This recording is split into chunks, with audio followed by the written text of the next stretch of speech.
Bienvenue sur Mystérieuse Affaire criminelle. Aujourd'hui, préparez-vous à plonger dans l'un des cas les plus déchirants de notre époque, une affaire qui glace le sang rien qu'en y repensant. Prenez une grande inspiration et passons aux faits. Il est fascinant de voir comment une rencontre peut bouleverser une destinée. Parfois, elle illumine une vie, offrant un amour inébranlable ou une amitié éternelle. Mais d'autres fois, elle ouvre la porte à des ténèbres insondables, menant à des drames si terribles qu'ils en coûtent la vie. Malheureusement, cette histoire appartient à la deuxième catégorie. En 2020, une année déjà marquée par l'incertitude, un événement macabre est venu secouer la tranquillité d'une petite communauté. Le détective en charge de cette affaire a été confronté à une scène si atroce qu'il en a eu des sueurs froides, même après 32 longues années passées à côtoyer l'horreur dans la police.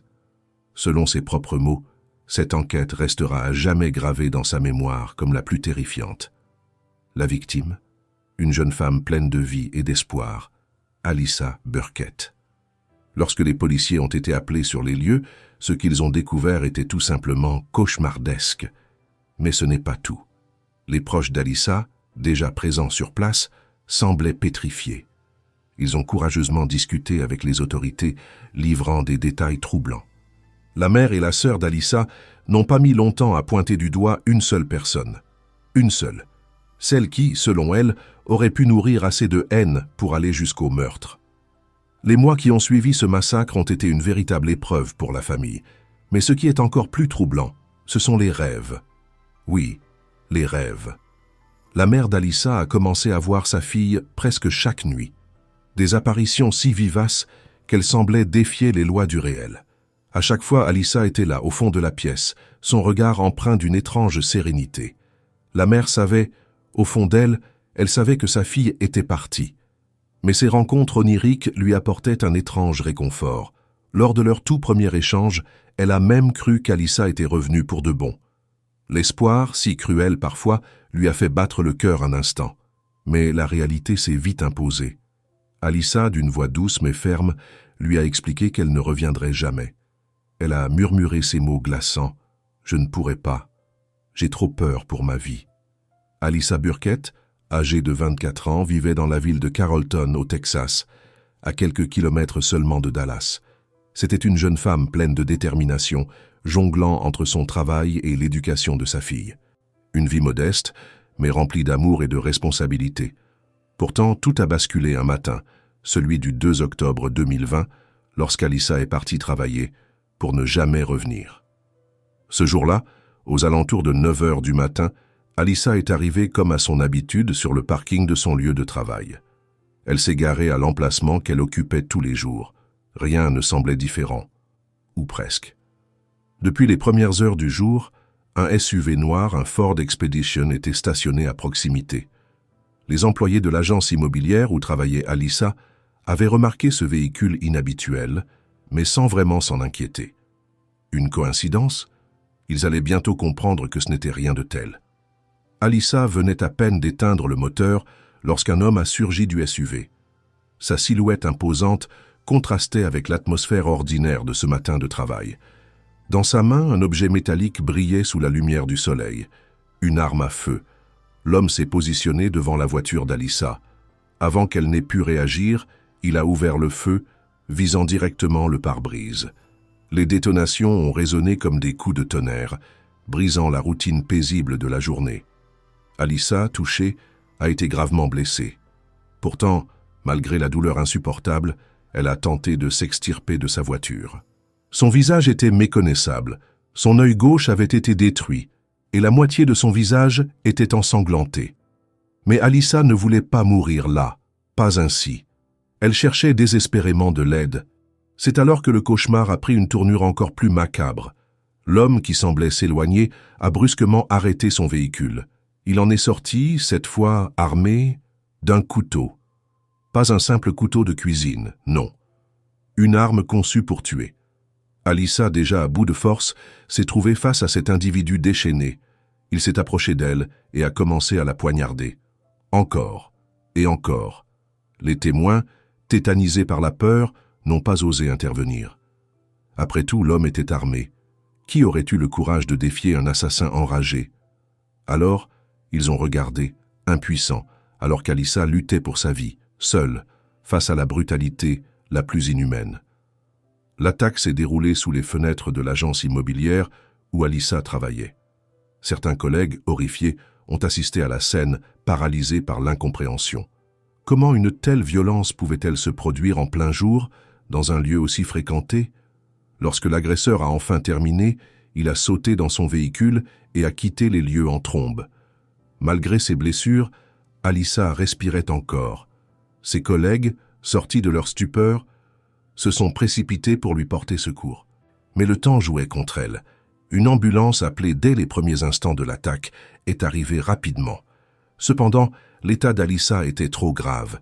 Les secours ont tout tenté pour la sauver, mais elle a succombé à une hémorragie massive avant même qu'il ne puisse agir. L'horreur des faits est difficile à décrire. Alyssa avait reçu une balle dans l'œil et 44 coups de couteau. Une telle brutalité ne pouvait être que le fruit d'une haine viscérale. Alertée par un collègue d'Alyssa, sa mère est arrivée sur place avant même que la police ne boucle le périmètre. Dévastée par le chagrin, elle a néanmoins fait preuve d'un courage admirable en livrant aux enquêteurs une information capitale. Selon elle, il ne pouvait y avoir qu'un seul coupable possible, Andrew Beard, l'ex-petit ami d'Alyssa. Âgé de 33 ans, Andrew était en guerre ouverte contre Alyssa pour obtenir la garde exclusive de leur fille, Willow âgée d'1 an. Les tensions entre Alyssa et Andrew étaient devenues si insoutenables qu'Alyssa n'hésitait plus à confier ses craintes pour sa sécurité à ses proches. Cette bataille, empreinte d'amertume, ne datait pas d'hier. Elle avait commencé alors qu'Alyssa portait encore Willow dans son ventre. À l'époque, elle avait confié à sa meilleure amie un souhait qu'elle espérait ne jamais devoir concrétiser, obtenir la garde exclusive de son enfant dès sa naissance. Andrew, lui, semblait avoir exactement la même idée en tête. Mais pour Alyssa, il n'était pas question de partager cet avenir. Déterminée à élever sa fille seule, elle ne voulait pas qu'Andrew ait le moindre rôle dans leur vie. Pour elle, cet homme n'avait pas sa place dans leur histoire. Mais Andrew, blessé dans son ego, ne partageait pas cette vision.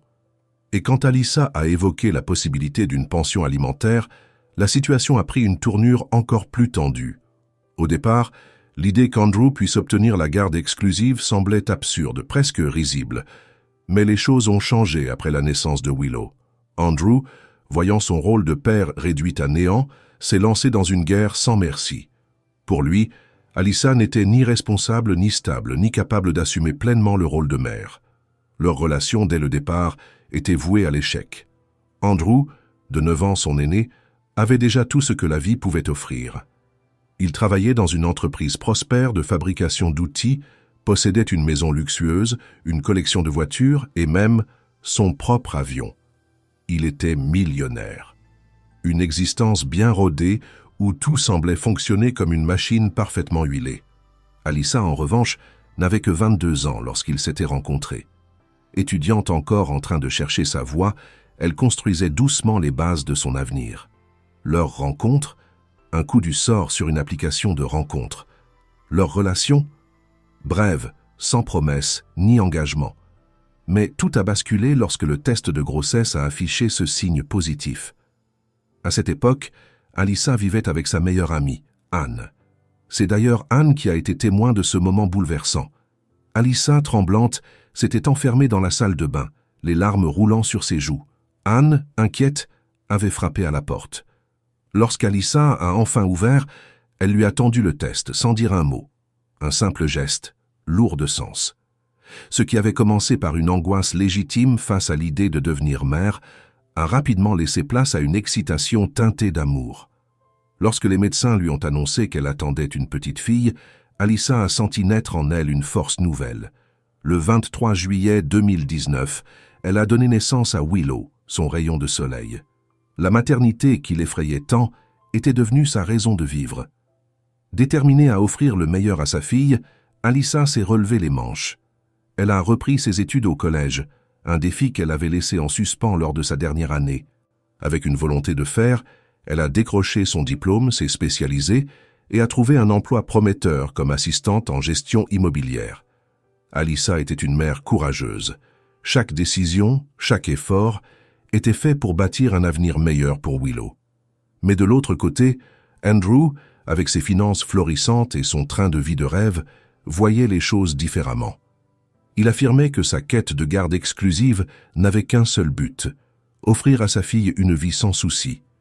Une justification qui, sur le papier, pouvait sembler noble. Mais Alyssa, elle, ne croyait pas à ce discours. Pour elle, Andrew ne cherchait pas le bonheur de Willow. Non, il voulait simplement la punir, lui, l'homme rejeté, incapable d'accepter qu'Alyssa ait tourné la page. Mais ce qu'Alyssa n'arrivait pas à comprendre, c'est comment une relation si brève avait pu se transformer en une haine aussi profonde. Leur séparation, après tout, s'était faite sans éclat, sans cri. Alyssa avait espéré, naïvement peut-être, qu'ils pourraient trouver un terrain d'entente pour le bien de leur fille. Hélas, elle n'avait pas vu venir cette ombre menaçante. Une rancune grandissante, silencieuse, qui allait bientôt tout détruire. Au départ, Andrew disposait d'un droit de visite une fois par semaine. Il pouvait passer quelques jours avec Willow, généralement pendant les week-ends. Une situation qui, en apparence, semblait raisonnable. Mais pour Andrew, cela ne suffisait pas. Ses allers-retours pour ramener sa fille semblaient l'agacer profondément, comme si chaque kilomètre parcouru alimentait une rancune silencieuse. Très vite, cette irritation a pris une tournure plus sombre. Il a déclenché une bataille judiciaire. Un véritable cauchemar pour Alyssa. Les frais de justice, toujours plus élevés, vidaient lentement mais sûrement son compte bancaire. Alyssa luttait pour joindre les deux bouts, se débattant dans un gouffre financier qu'elle n'avait jamais imaginé.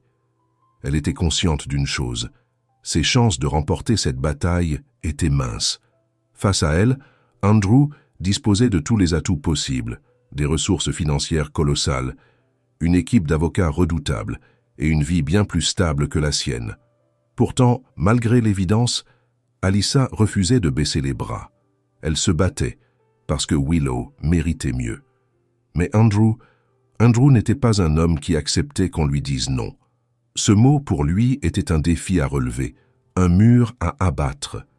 Il ne voyait pas Willow comme une enfant à aimer, mais comme une possession, un bien qu'il refusait de partager, même avec la propre mère de sa fille. La mère d'Alyssa, horrifiée par cette vision, décrivait Andrew comme quelqu'un pour qui le contrôle était une seconde nature.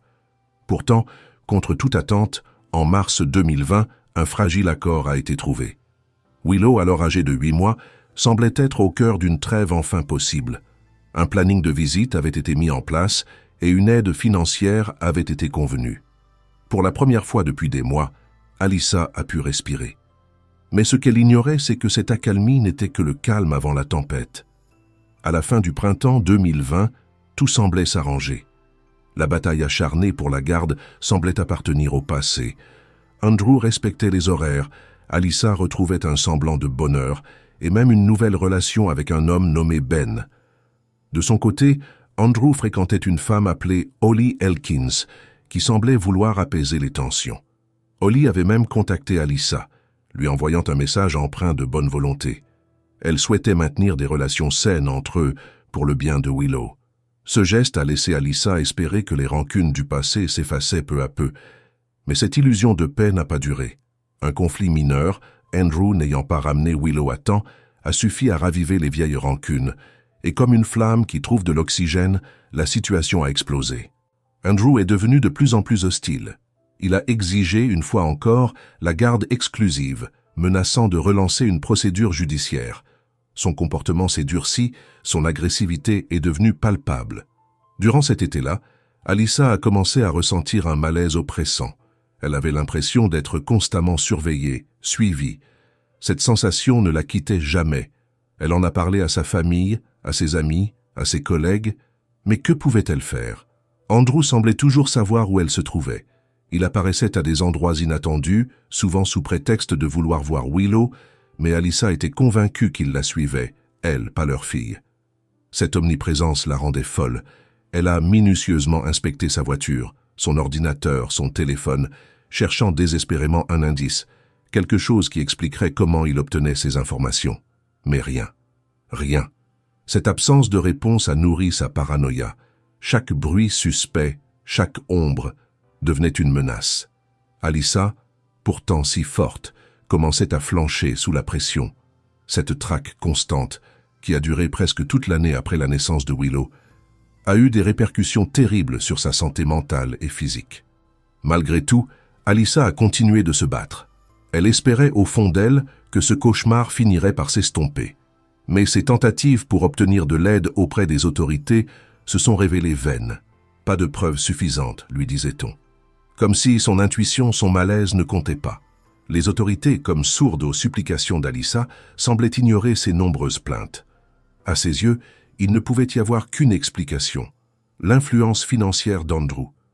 Et pourtant, en septembre 2020, à peine un mois avant son meurtre, une tournure encore plus inquiétante a assombri sa vie.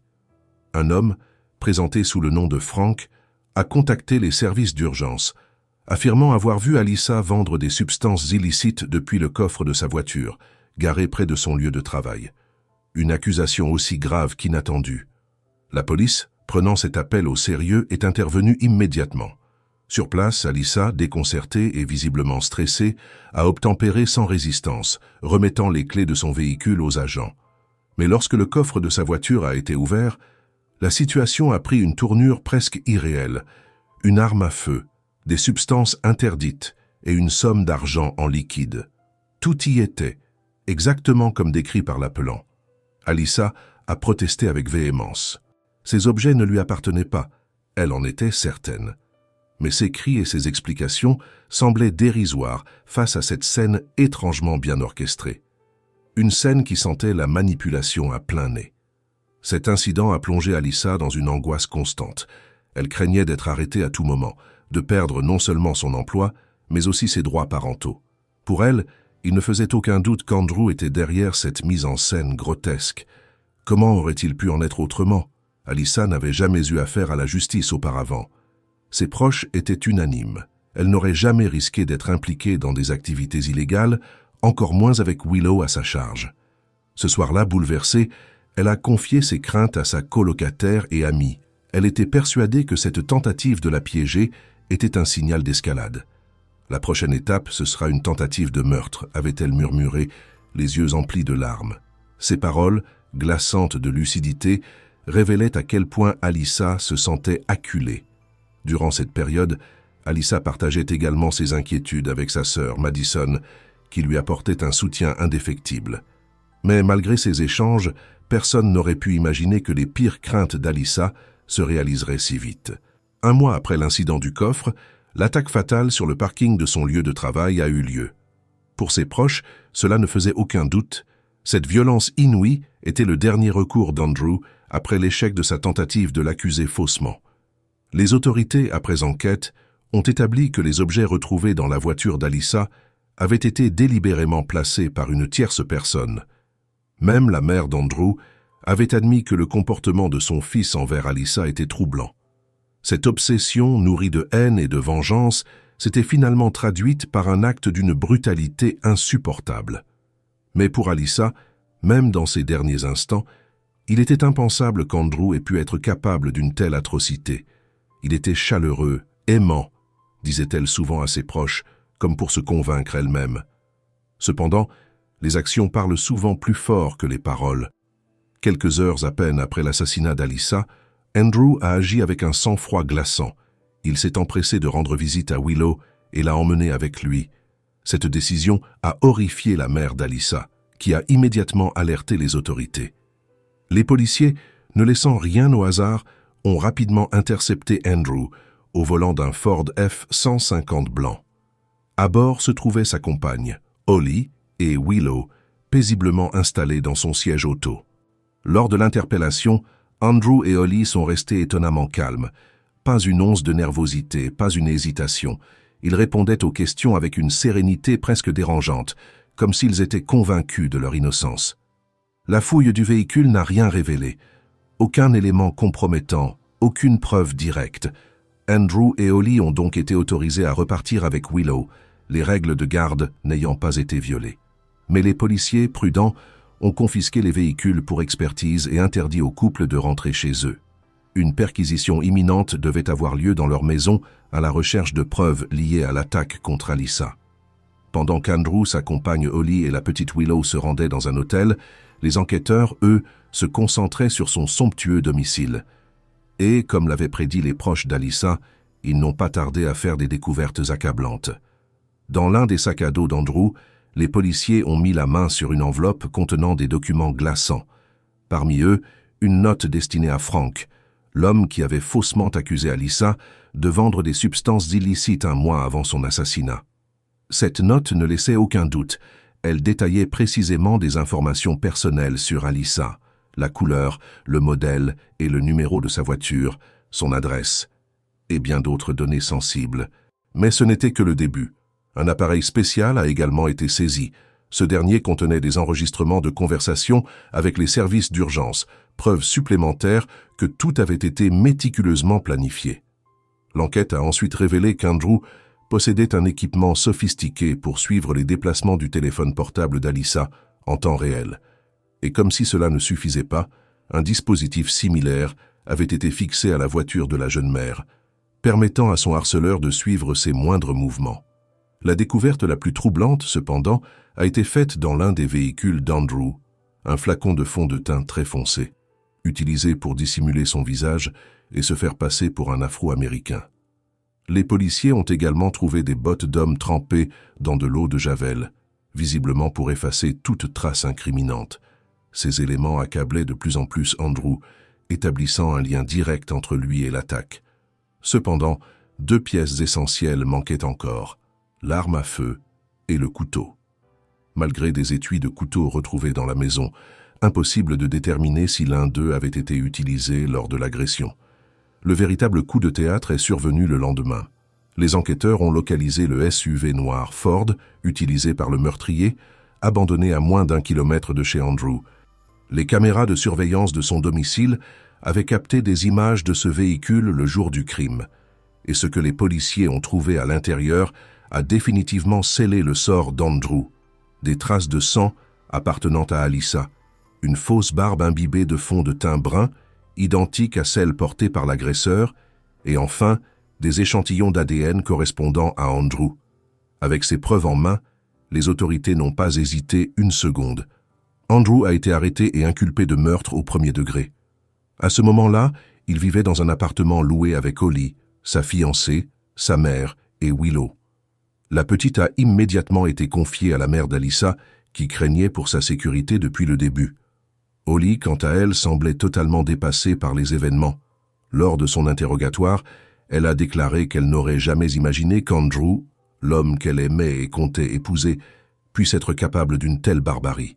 Une fusillade suivie de 44 coups de couteau. Le simple fait d'y penser semblait la pétrifier.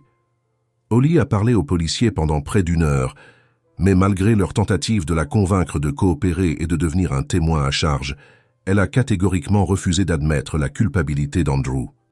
De son côté, Andrew a maintenu son innocence. Lors de son propre interrogatoire, il a affirmé avoir un alibi solide, prétendant avoir passé tout le temps des faits à son domicile. Mais les caméras de surveillance contredisaient cette version, renforçant encore les soupçons des enquêteurs. Ce qui a intrigué les policiers, c'est que Holly elle-même soutenait cet alibi. Était-elle complice ou simplement aveuglée par l'amour? Après 2 semaines de détention, Andrew a été relâché sous caution, une libération qui a plongé la famille d'Alyssa dans une angoisse indescriptible. Les policiers, eux, continuaient de creuser. Lors des perquisitions, ils ont découvert un silencieux non enregistré, suggérant qu'Andrew pouvait encore cacher des armes non identifiées. Malgré son calme apparent, Andrew restait une menace. Mais les autorités ont finalement trouvé une faille. Il a été accusé de cyberharcèlement avec usage d'une arme dangereuse, un mobile suffisant pour le placer en détention provisoire. Cette décision a permis aux enquêteurs de poursuivre leur travail sans crainte pour Willow. Le puzzle macabre se complétait peu à peu. Les preuves, solides et irréfutables, allaient bientôt sceller définitivement le destin d'Andrew Beard. 1 an et 8 mois après le meurtre d'Alyssa, une révélation inimaginable a bouleversé l'affaire. Depuis sa cellule, Andrew a téléphoné à sa mère pour lui annoncer ce qu'elle n'aurait jamais pu imaginer. Il voulait avouer. Épuisé par le poids de ses mensonges, il ne supportait plus cette vie bâtie sur des faux semblants. Pour ses proches, c'était un choc. Jusqu'alors, ils avaient toujours refusé de croire qu'Andrew pouvait être coupable d'un meurtre aussi abominable. Mais ce jour-là, les mots d'Andrew ont brisé cette illusion. Au bout du fil, il a tout révélé, y compris un détail glaçant. Holly Elkins, sa fiancée, avait joué un rôle bien plus sombre que ce qu'elle avait laissé entendre. La mère d'Andrew, bouleversée, s'est littéralement effondrée en entendant les aveux de son fils. Holly, quant à elle, avait quitté l'État seulement 2 semaines après l'arrestation d'Andrew, retournant dans son Michigan natal pour entamer une nouvelle vie. Là-bas, elle semblait s'épanouir. Un nouvel appartement, une Lexus flambant neuve et un nouveau compagnon. Jusqu'alors, Holly s'était présentée comme une victime innocente, une femme attristée par la mort tragique d'Alyssa. Mais les confessions d'Andrew ont révélé une toute autre réalité. Holly n'était pas une spectatrice dans cette histoire, mais une actrice principale. Andrew a décrit Holly comme une femme manipulatrice et contrôlante, une caractérisation confirmée par ceux qui la connaissaient. Dès le début de leur relation, elle avait exercé une emprise démesurée sur lui. Holly savait comment jouer avec les hommes, comment les pousser à ses fins. Et dans son esprit tordu, Willow était devenue une pièce centrale de son rêve de famille parfaite.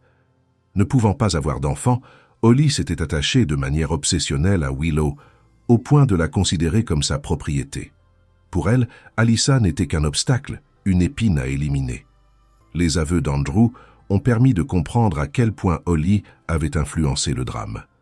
C'est elle qui avait suggéré de piéger Alyssa en plaçant des substances illicites dans sa voiture, une tentative désespérée pour la discréditer et, si possible, impliquer sa mère également. Cette idée malsaine avait germé après un incident tendu entre Alyssa et sa mère et le couple Andrew-Holly. Ce jour-là, Alyssa et sa mère étaient venues récupérer Willow chez Andrew, qui refusait de la rendre à l'heure convenue. Holly, se promenant en voiturette de golf avec Willow sur ses genoux, avait croisé les deux femmes. La situation s'était rapidement envenimée. La mère d'Alyssa, excédée, avait arraché Willow des bras de Holly avant de repartir avec sa fille. Furieuse, Holly avait aussitôt appelé la police, affirmant qu'elle avait été agressée et presque tuée. Elle avait même montré des marques dans son dos censées prouver l'attaque. Mais ces blessures, grossièrement fabriquées, ne ressemblaient à rien de crédible. Une manipulation ratée. Après cet échec, Holly s'était tournée vers des stratagèmes encore plus extrêmes. Elle avait commencé à exercer une pression insupportable sur Andrew, le critiquant sans relâche. « Tu n'es pas un homme incapable de protéger ta propre famille », lui répétait-elle. Ces remarques, terriblement blessantes, avaient ébranlé l'ego d'Andrew, pourtant habitué à réussir dans tous les domaines de sa vie. Une semaine avant le meurtre, Holly était partie en vacances au Mexique. Le 25 septembre 2020, elle avait envoyé à Andrew un message ambigu. « J'espère que tu t'en sortiras ». Ce message, anodin en apparence, prenait un tout autre sens après les confessions d'Andrew. Elle avait laissé entendre qu'Andrew devait passer à l'acte pour qu'elle revienne. Face à cet ultimatum, il avait cédé. À son retour, Holly avait exigé qu'il lui raconte chaque détail macabre de l'attaque. Selon Andrew, elle semblait savourer ses récits, exigeant qu'il décrive avec précision l'horreur qu'avait vécue Alyssa. Cette demande, répétée à de multiples reprises, s'était transformée en une sorte de rituel morbide. Même dans leurs moments d'intimité, Holly voulait revivre cette violence par procuration. En mai 2023, Andrew a plaidé coupable et a été condamné à 43 ans de prison. Pendant ce temps, Holly, croyant que la police avait cessé de s'intéresser à elle, menait une vie apparemment normale. Mais en réalité, les preuves contre elle s'accumulaient lentement mais sûrement. Ce n'était qu'une question de temps avant que la vérité ne rattrape Holly. En juillet 2023, 3 ans après le meurtre brutal d'Alyssa, Holly Elkins a finalement été rattrapée par la justice.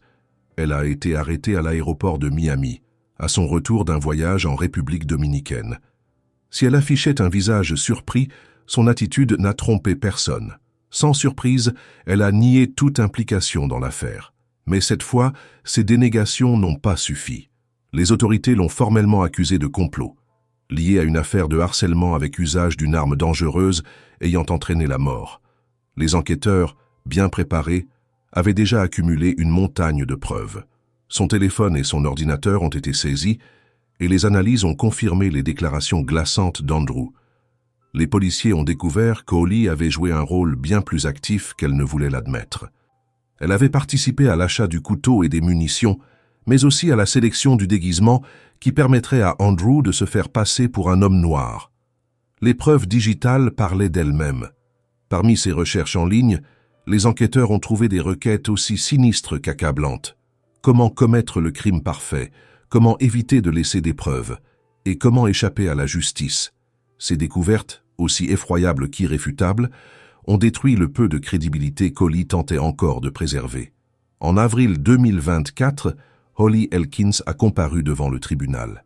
À mesure que les détails sordides du complot meurtrier étaient exposés, son rôle de manipulatrice froide et calculatrice est devenu impossible à nier. Le procureur a été impitoyable dans son réquisitoire, qualifiant Holly de véritable monstre. Sans elle, cette tragédie n'aurait jamais eu lieu, a-t-il affirmé. Il a souligné que si Andrew avait exécuté le crime, Holly en avait été l'architecte principal, poussant son compagnon à franchir l'irréparable. Sa véritable cible? Willow. Pour Holly, l'enfant n'était qu'un trophée à posséder, une pièce essentielle dans son fantasme de famille parfaite. Son ego démesuré et sa haine féroce envers Alyssa l'avaient convaincu que le meurtre était une solution légitime. Elle avait tout planifié dans les moindres détails, allant jusqu'à manipuler Andrew pour qu'il devienne l'arme de sa vengeance. Le procès s'est conclu rapidement. Après seulement 90 minutes de délibération, le jury a rendu son verdict. Coupable. Le 15 août 2024, Holly a été condamnée à 2 peines de réclusion à perpétuité. Une sentence encore plus sévère que celle infligée à Andrew, reflétant son rôle déterminant dans cette affaire abominable. Pour les proches d'Alyssa, ce verdict a apporté un semblant de justice. Mais cette victoire judiciaire avait un goût amer. Alyssa n'était plus là, et rien ne pourrait jamais combler le vide laissé par sa perte. Quant à Willow, la garde de la fillette a été confiée à la famille d'Alyssa, offrant enfin à l'enfant la stabilité et l'amour qu'elle méritait. Chers abonnés, merci pour votre soutien indéfectible à notre chaîne. Abonnez-vous et activez la cloche pour ne pas manquer nos prochaines vidéos. À très bientôt pour de nouvelles affaires captivantes.